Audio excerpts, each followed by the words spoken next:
Entonces, ¿cómo van a influenciar estos monumentos, estas grandes arquitecturas majestuosas, tanto que son creadas para la iglesia y creadas para la aristocracia, ¿no?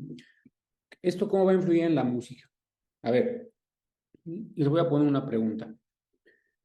Imagínense que ustedes o todos nosotros estamos viviendo en esas épocas, ¿no? Y nos piden tener un evento musical de coro, de sus instrumentos, etcétera, en alguno de estos recintos grandísimos. ¿Con cuántos instrumentistas ustedes creen que pueda sonar bien? Por ejemplo, en lo de Roma, ¿no? ¿Quién quiere opinar? ¿Con cuántos instrumentistas? Como a partir de 50, ¿no, profe?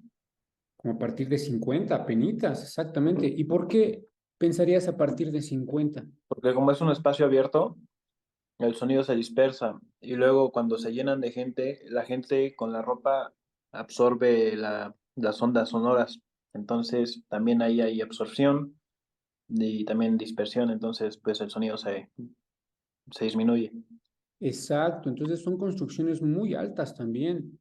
Si de por sí el espacio es abierto, incluso dentro de la basílica, pues obviamente con 10 personas no te va a alcanzar, ¿no?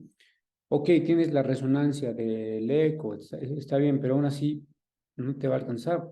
No había micrófonos, no había amplificadores en esas épocas. Entonces, ¿qué va a pasar? Que se va a necesitar mayor número de ensambles, mayor número de, de instrumentistas, como lo comentabas. Y un ejemplo de esto es, vamos otra vez con Luis XIV. Luis XIV tenía su orquesta privada y bueno, lo que vamos a ver ahorita son los 24 violines del rey, más o menos. Tenemos que considerar que mejor era un espacio un poco más reducido, pero aún así necesitamos amplificar el sonido. Dicen los historiadores que llegaba hasta tener hasta 80 instrumentistas el rey Luis XIV, quien obviamente propuso y que se le acompañaran sus danzas, como ballet, como tipo ballet. Por eso necesitaba una orquesta grande. Vamos a ver este otro video interesante de los 24 violines del rey y también vamos a escuchar música de barroco. Música.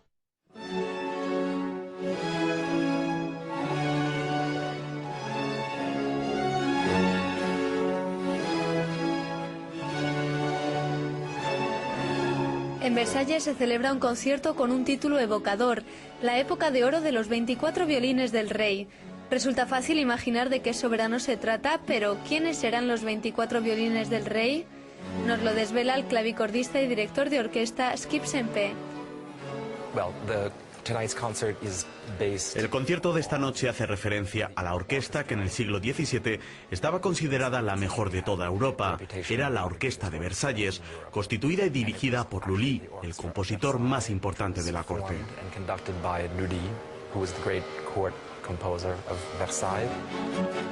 Los 24 violines del rey fue, además del primer conjunto permanente, una de las orquestas más prestigiosas de la época, un equivalente de la actual Filarmónica de Berlín. La prosperidad le duró 150 años hasta que las influencias italianas se introdujeron en el panorama musical. A mediados del 1700, los instrumentos de cuerda que caracterizaban a este grupo fueron desapareciendo y en su lugar se fue imponiendo la viola. Curiosidades del destino, este instrumento es el que se usa ahora para rememorar el barroco francés. Una orquesta sinfónica actual se compone de violonchelo, viola y 2 partes de violín.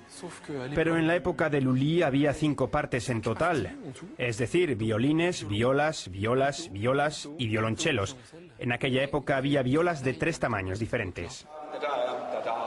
El Centro de Música Barroca de Versalles ha querido revivir el sonido de estas violas, reconstruyendo alguna de ellas, como la Canne de Violon, ahora en manos de Sylvestre Verger. El sonido se parece al de la viola, se sujeta así.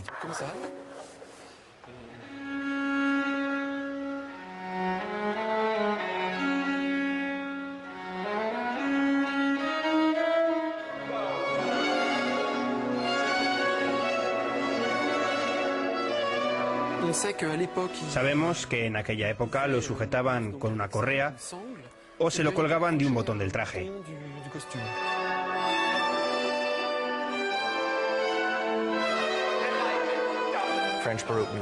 La música barroca francesa cuenta con un repertorio muy amplio, aunque poco conocido. Se necesitan instrumentos especiales y músicos muy especiales que tengan una especie de espíritu aventurero, aunque diferente del que tienen los intérpretes de música clásica.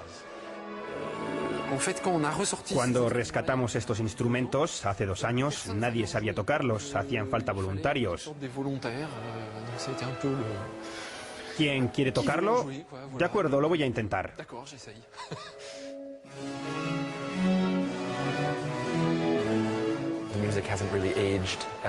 La música no ha envejecido en absoluto desde el 1600 o 1700. Ni los músicos ni el público considera que esté ya superada. Al contrario, sigue viva, aunque haya que ir recuperándola.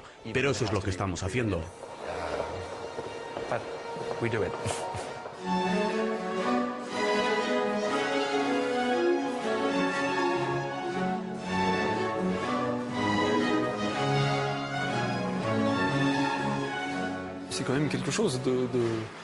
Impresiona un poco saber que ha sido inventada aquí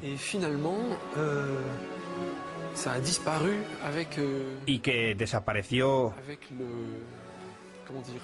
con el rey, con todo esto. Desapareció toda una época.